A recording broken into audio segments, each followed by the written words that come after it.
repetition of what you already know. The question today is, how do we resolve this dispute? Can we wish it away? We cannot. Is there a military solution? There isn't one. Are we talking? No, we are not. Did the actions, the measures taken on the 5th of August 2019, did they achieve what they were meant to achieve? Perhaps not.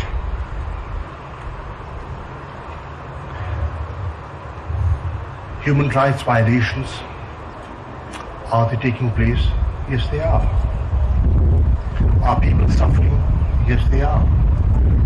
Has the economy of Jammu and Kashmir been affected adversely since the 5th of August 2019? Yes, it has.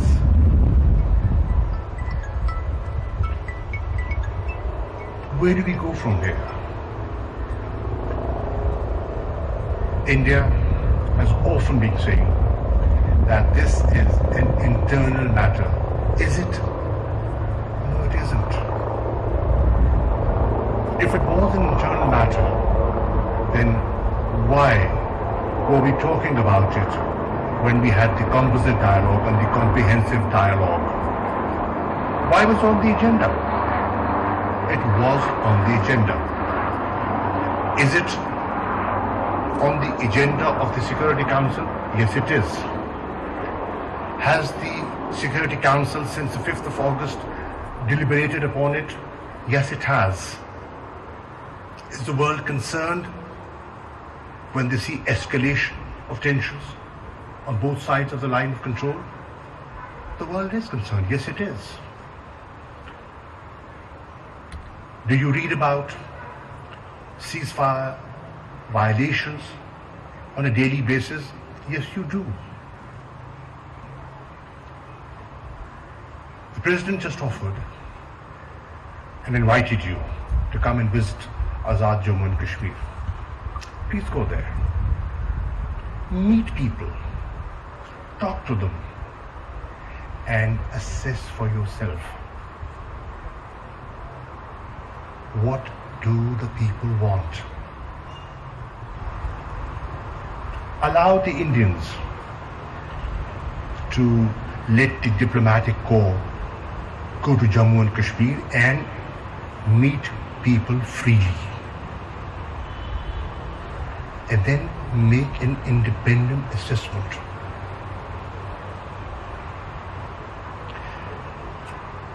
India very successfully, in my view, after 9/11,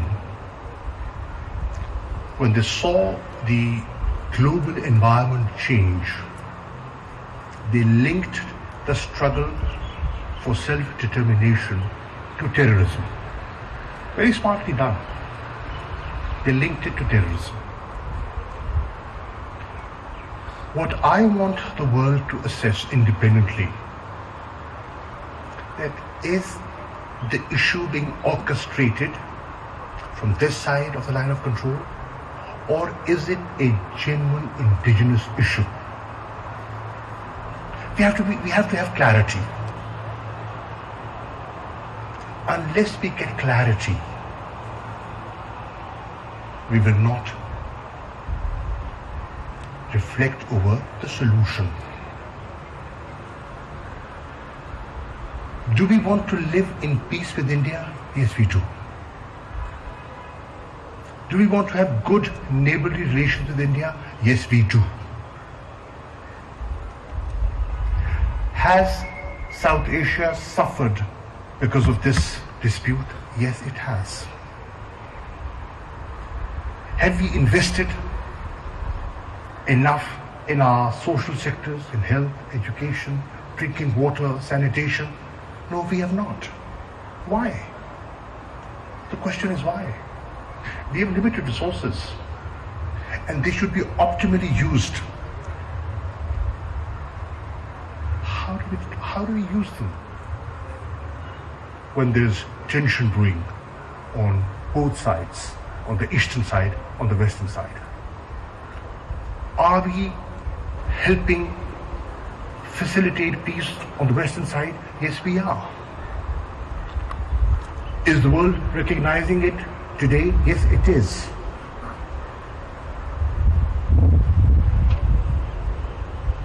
Pakistan has changed, and Pakistan is changing. And we are a relatively new party with a new mindset, with a new approach. In the past, we've been talking about the geo-strategic location of Pakistan. Today, we want to talk about the geo-economic importance of Pakistan. Because of this dispute, is SAARC functional? It isn't. Are we trading within the region as we should? And we have seen regional trade grow everywhere. European Union is in front of you. And there are many other, ASEAN is a very good example. Can we trade? Yes, we can. But we are not. What's the bottleneck? We have to understand. And we need the support of the international community to understand. What the present regime in India has done is unsustainable.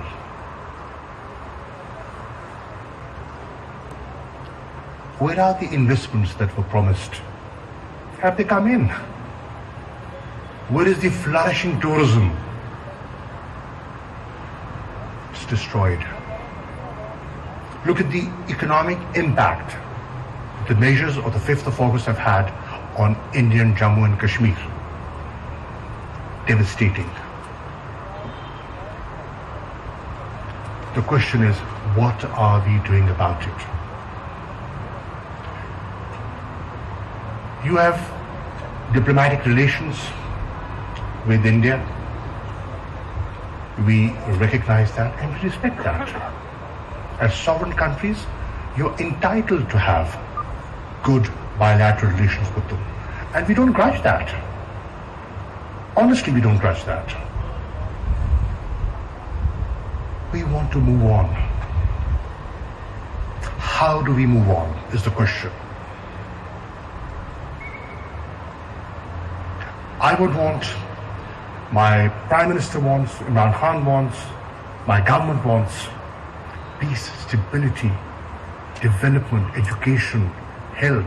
The world has suffered from COVID-19. And believe you me, we were scared when the first wave hit us.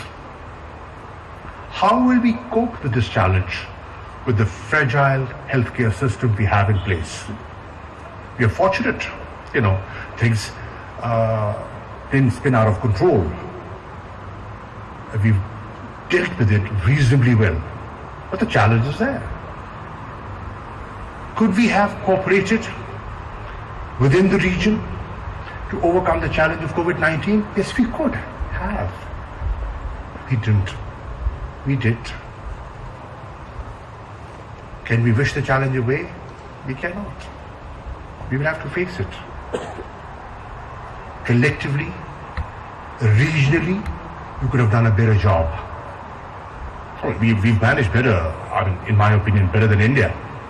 If you look at the economic contraction that we've had and the economic contraction that they've had, 10.3% decline in their growth compared to what we have sort of contracted by.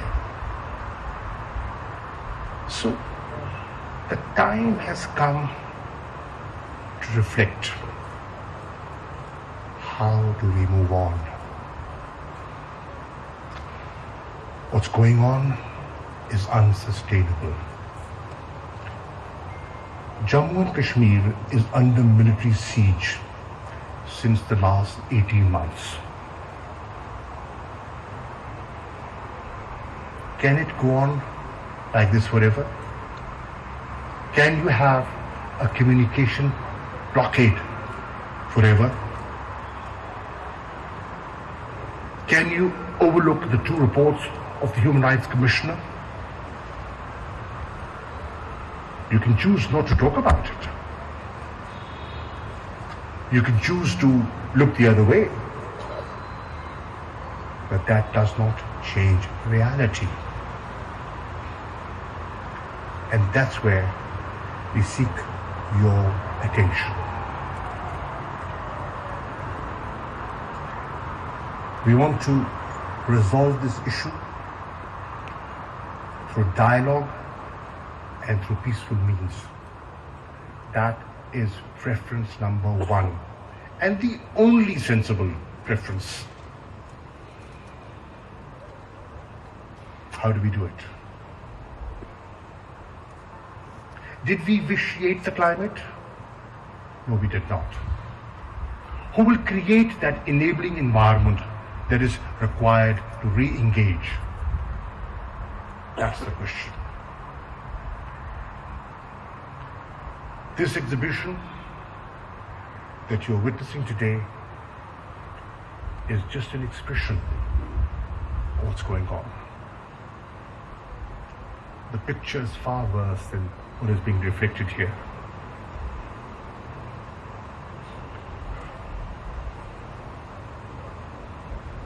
So please,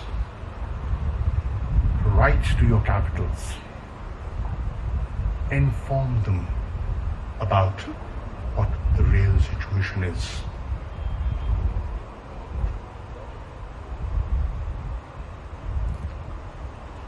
I expect the new Biden administration that has always spoken about fundamental human rights to stop ignoring the ground realities over there. I expect the OIC that we are founding members of to not overlook the sentiments of people in their countries. Priorities of governments can be different, but the sentiment of the people is somewhat different. Recognize it. See for yourself how things are moving. I expect the European Union, one of our largest trading partners, to play its role. I'm grateful to the European Parliament for having discussed this issue, the issue of human rights. We are thankful to members of the British Parliament and the All Parties Parliamentary Group on Kashmir, the House of Commons, for contributing and highlighting the misery, the brutality that is taking place. We all have to sit and find a way out. I'm not saying we have all the solutions, but this cannot go on like this. This cannot go on like this. Something can go wrong, even accidentally. Those who are shy of getting involved will willy-nilly get involved. Because when peace and security is affected, then you will be sucked in. So, reflect about it and play your role. You will find Pakistan engaging, reasonable, and willing to look at things objectively. Thank you for showing solidarity and thank you for your presence. Assalamu alaikum. وزیر خارجہ شاہ محمود قریشی اسلام آباد میں تقریب سے خطاب کر رہے تھے. ان کا کہنا تھا کہ کیا کشمیر کے حوالے سے 5 اگست 2019 کے اقدامات آئینی ہیں. انہوں نے کہا کہ مسئلہ کشمیر سلامتی کونسل کے ایجنڈے پر موجود ہے. عالمی مبصرین آزاد کشمیر جائیں اور اندازہ لگائیں کہ آزاد کشمیر اور مقبوضہ کشمیر کے افراد کے جذبات میں کس قدر فرق ہے. ہم اس مسئلے کا حل مذاکرات سے چاہتے ہیں. پاکستان ٹیلی ویژن نیوز سے یہ تھی اب تک کی تازہ ترین